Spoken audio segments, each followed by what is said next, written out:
And we're back with a detailed review of Shipbreaker. I've got about 25 hours in it, and I think I can sort of sum up how this game works. But a quick breakdown of the mechanics first.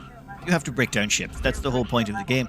And the ships are quite detailed, and it takes a long time to chuck them apart. You have two tools at your disposal. One is this tether gun here, which you can use to grab the ships and move heavier parts about. And then you've got your laser. You've got your pin laser, which is very precise and can be used to melt whole panels or just, slice two individual components. Then you've got your splicer here. This thing is incredibly fast, which makes it very nice to use. You'll notice in the top right there's actually a timer, a 15-minute timer. Each shift is about 15 minutes long, and it feels a bit like a race against time. Though, honestly, it's not. It will feel like that at the start, but later on you realize that the timer is no big deal. You also see at the top right the work orders. That's for gaining V-Bucks or some sort of points off the company that you can use to upgrade your equipment, which is really handy. You can't actually get any new equipment, but you can upgrade the equipment you have. This here is the boop gun. This allows you to move things around, and this is the pin laser being used to carefully extract a section here. You're going to need the pin laser in certain situations where you want to, well, not sever fuel lines, power lines, mess with, say, a reactor. Touching those with a laser beam is very bad. You can't really die in this. Well, you can get killed, but you will immediately be cloned and respawned again. As far as I'm aware, there's no limit on how many lives you can have.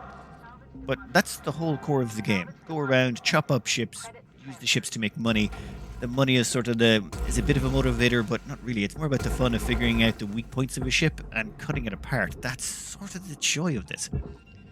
Now, once you've actually finished chopping up your ship and doing whatever, normally your time will expire. You'll stay there for the full 15 minutes and then your shift will just black out. You don't have to go back to base.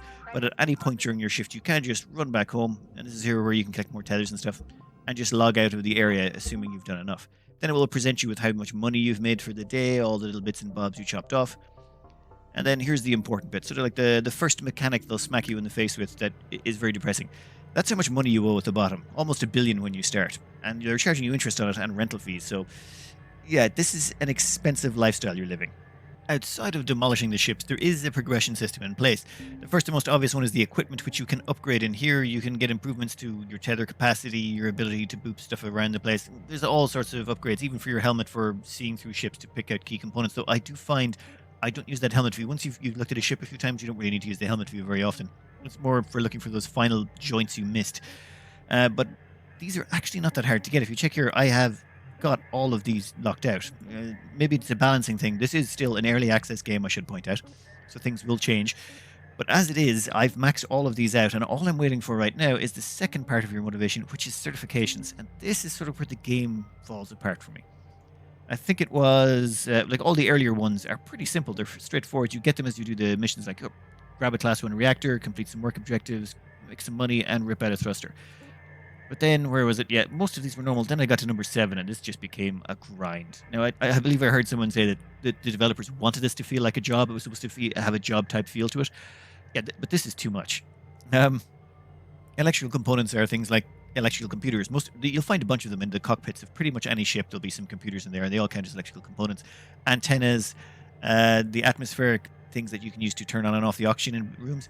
There's a few others, but by and large, that's mostly electrical, and there's not a lot. The largest, most difficult ship has about 15 pieces of electrical components on it, and it's hard to get them all out of there. So what I ended up doing was just going back to the very first ship, the one we just did. And in that one, I was able to nail out 7 to 10 components or electrical components in a shift. And not in a shift, in about 4 to 5 minutes, which is incredibly fast. I couldn't do it on the difficult ones, not a chance. So this certification system encourages you to not use the newer ships. I mean, the whole point of getting a certifications is to unlock more difficult ships and gain access to new upgrades for it unlocks the upgrades that you can buy for your equipment. So knocking out these certifications should be a sort of a test of your ability to demolish ships, but it doesn't do that.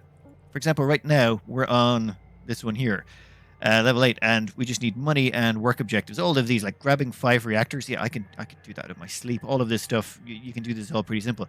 But 140 work objectives? Oh, wow. Let's just say that takes a very, very, very long time. I think there's about 15 work objectives on a difficult ship, and it will take you half an hour to do them all. There's no chance of you getting them all done in one shift. It's going to take about half an hour to get 15 of them. So you're looking at about a long time. What I discovered was easier was what we just did there now. Go back to the earlier ship. I can knock out 3 objectives in 2 minutes. It's actually just faster to do that way. As for money, I saw someone do a wonderful video where they got 10 million out of an industrial gecko. They extracted 10 million in a single 15-minute shift. However, there are slightly more efficient ways of making money. This here is the Gecko Industrial. It's the largest, well, most difficult ship supposedly you can get access to. Though you can buy keys here to turn off fuel lines and do fancy things. By and large, the main point here is you can scrap a ship at any point. And by scrap it, I mean you can rip whatever parts you want out of a ship. And then when you've ripped out as much as you feel comfortable with, you can just say, give me another ship. So theoretically, I could just rip off one panel off the ship or nothing and just say, I'm done, give me another ship. And there's no penalty for doing it. The only penalty really is the cost you pay for room and board. So 500,000, well, you can cut that down with upgrades. So 500,000 a shift. So long as I do pull in 500,000 in resources a shift, I don't care. So that kind of motivates you to do things like, well, grab a ship, cut out the most expensive bits you possibly can, and then just leave the rest of it. Which means you can usually work out at pulling in around 1 million a minute. I mean, you can pull in 1 million a minute. Why would you bother wasting your time running around doing, trying to scrap little pieces of metal when you can just rip out a reactor and some engines and make a fortune? That sort of comes down to the whole nub of why well, if it wasn't for the fact I was trying to do this review, I would have not come back to this game. That's sort of what killed me. I know it's supposed to be a grind, but there's just too much grind. But it's not all bad. I think there's a really wonderful core game there. I do enjoy chopping apart the ships, and figuring out how to demolish them efficiently was an awful lot of fun. I just think they need a little bit of different motivation here. I think if they change the certification system... Oh yeah, this is me giving my opinion on how to improve a game, which take it with a grain of salt. It's just, I think it would make a lot more sense, given the context. They've already put a timer on the screen to time you, but at the same time, it's meant to be slow and relaxing. I'm not sure exactly what they're going for here, but just imagine if instead of, for your certifications of grinding up 150 electrical components, you had to say, you had a sliding scale of, say, pull 6 million out of an industrial gecko in a single shift. Do that 10 times and you get your certification, or you get part of your certification. But instead of getting 6 million 10 times, you could get, say, 7 million 8 times, or 8 million 5 times, or 9 million twice, or 10 million 1 time. As in, sort of a sliding scale of you have to do less grind, the better you are at it. So if you're really good at cutting apart the ship and you're efficient about it, you can quickly knock out the certifications and progress. You can throw in things like try and rip out a reactor in the first 2 minutes of the game, and if you do that, you get part of the certification. Or, rip out several components from the ship. You could even use it as almost as a tutorial feature where it gives you certifications to get, and if you do them in order, it will give you a good idea of how to rip apart the ship efficiently. Also, imagine the speedrunning potential of that. Currently, as it stands, I have there's no replayability in this game. The moment you grind someone up to a high enough level, there's no urge to ever go back and reset that character. Why would you? You're just going to have to grind out hundreds of things. That would be rather boring. But if you make it so that your knowledge and skills will carry over, you'll just have slightly more inferior equipment, then imagine the speed running you could do that way. I quite enjoy that. I mean, there is a really good, fun game here where you can do lots of fun things.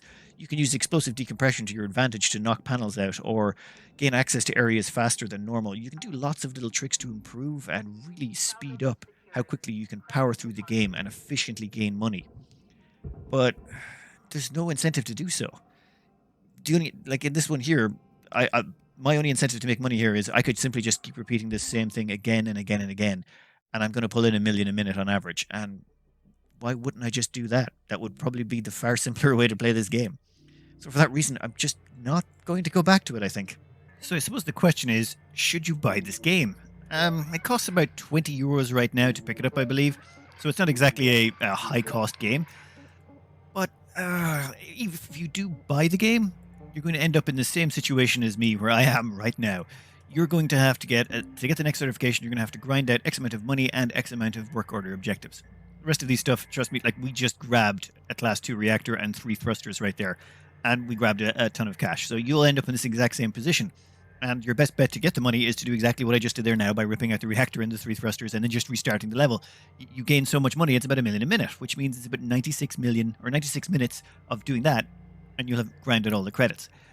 Then there's the work objectives. The very first footage I showed you was the fastest way to get work objectives I've found. You can knock out 3 work objectives in under 2 minutes if you keep redoing the early ships. And I don't know if that really appeals to me.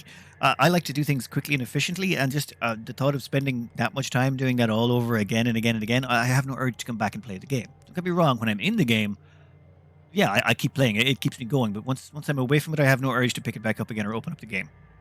I would not have nearly as many credits or work objectives completed if I hadn't had to do this review, to be honest. Like I said already, this is early access, so things will change. But if you're going to recommend a game, you'd recommend it on what's in it now, not what potentially could be there in the future.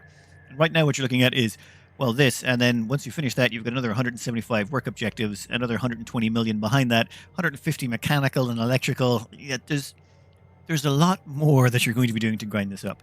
I think there is just the game feels schizophrenic. On one hand, you're supposed to be trying to get as much money as possible, as quickly as possible. But at the same time, time doesn't really matter. You can spend 4 or 5 shifts cutting up a big ship. There's no problem doing that because you make so much money out of it that it pays for all your expenses. One reactor means you could spend 6 shifts, which is what, like an hour and a half chopping up a ship. You could definitely gut an entire ship down to nothing and even get everything in the right boxes and the right processing if you wanted in that much time. But there's no incentive to do so. I think cram in achievements, and this would be so much more fun. You could if there's some tough achievements in here that you'd be killing yourself trying to get, or you'd work forward, get some more upgrades, and then come back and try and knock them out. For example, if you could say get level 1 basic training, or well, just say level 4 here having the beginner. Maybe if they put in some extra ones that could only be time based, and you'd come back later to try and finish them once you got better equipment. People like achievements by and large, and I think if you crammed in a bunch of achievements in here, people would start competing against each other to try and get them done as quickly as possible, or find cool and unique ways of doing it. Anyway, I think there's a great game under the hood here, but currently I can't really recommend it. If you think you'd like doing this grind, then go for it. But yeah, I think I'm going to be closing this game down. Anyway, I hope you enjoyed, and good luck.